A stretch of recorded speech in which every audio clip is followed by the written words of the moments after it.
সন্ধে হলেই যেন মনটা আর নিজের মধ্যে থাকে না, মনটা চলে যায় খাবারের মধ্যে, মনে হয় শুধু কি খাবো কি খাবো। তো আজকে ঠিক করলাম পাস্তা খাবো, ওই জন্য প্রথমে আমরা পাস্তাটাকে সেদ্ধ করলাম, তারপরে একটু তেল মাখিয়ে রাখলাম, আর সেদ্ধ করার সময় একটু নুন দিয়েছিলাম আর দিয়েছিলাম একটু লেবু। তো তারপরে সব সবজিগুলোকে ভেজে নিলাম। তো যেহেতু বরবটি ভাজতে একটু বেশি সময় লাগে, ওই জন্য বরবটিটা আগে দিলাম, তারপরে এর সঙ্গে আলু মিশিয়ে একদম শেষে পেঁয়াজ দিয়েছি, কারণ পেঁয়াজটা একটু কাঁচা কাঁচা ভালো লাগে, আর পরিমাণ মতো লঙ্কা দিয়েছিলাম।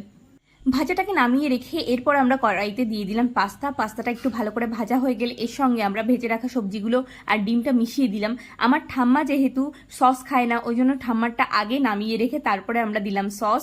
সয়া সস ছিল না, এই জন্য শুধুমাত্র কেচাপ দিয়েছিলাম, দিয়ে ভালো করে মিশিয়ে নিলাম, মিশিয়ে নিয়ে তারপরে নামিয়ে নিলাম। পাস্তা খেতে আমার ভীষণ ভালো লাগে, আমার আর মার। আমার ভাইয়ের অবশ্য চাউমিন খেতে বেশি ভালো লাগে, তো ভাবছি ওর জন্য কালকে একটু চাউমিন করে দেবো। তারপরে সবাই মিলে খেয়ে নিলাম, তো খুবই টেস্টি হয়েছিল। কে কে খেতে ভালোবাসেন অবশ্যই বলবেন, আর ভিডিওটা ভালো লাগলে লাইক সাবস্ক্রাইব করে দেবেন।